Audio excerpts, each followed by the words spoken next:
when he wrote about the lion and the lamb, he meant it.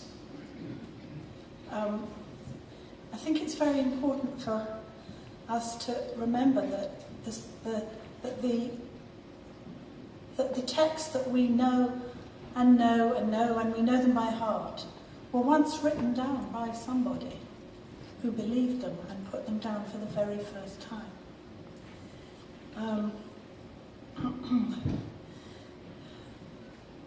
There's one part that I'll come to where I've used my own context, and you'll understand why I've talked about Stephen Lawrence. But in this particular context, you may want to think Bailey Gwyn.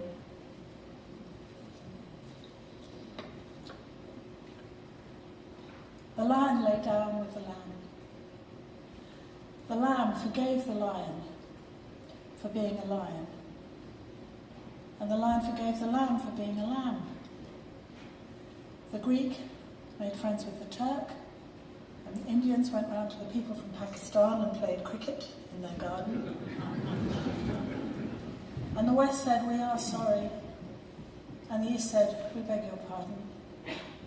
And the young men who murdered Stephen Lawrence knocked at his mother's door and said, "Yeah, we killed your son. We killed him. It is true, we hated him." And the lion lay down with the lamb. On Kristallnacht, the Germans got on their knees and said to the Jews, "Yes, it happened, we did it. All of it. Forgive us." In Rwanda and Chechnya, they heard the news round the world in every nation that it was reconciliation. It is true, we did it.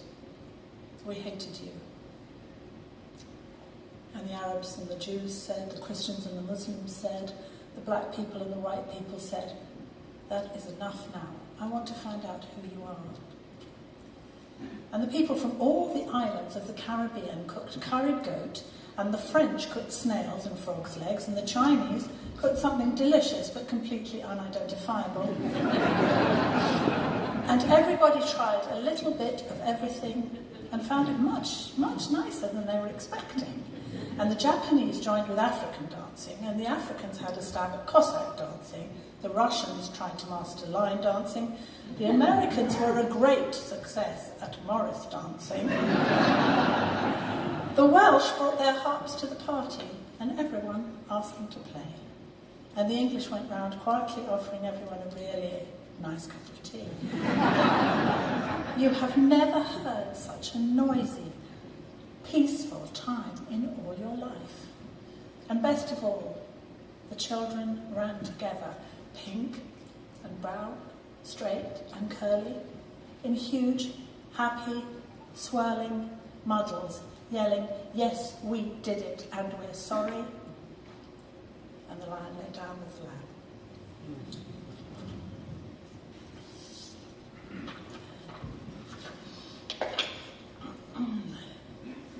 And when I wrote this, I knew this too.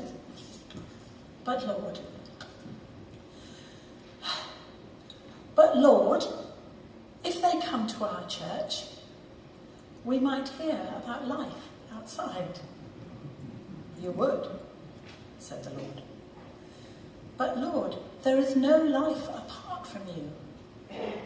"That's right," said the Lord. "But Lord, then there is no life outside of church." "Not true," said the Lord.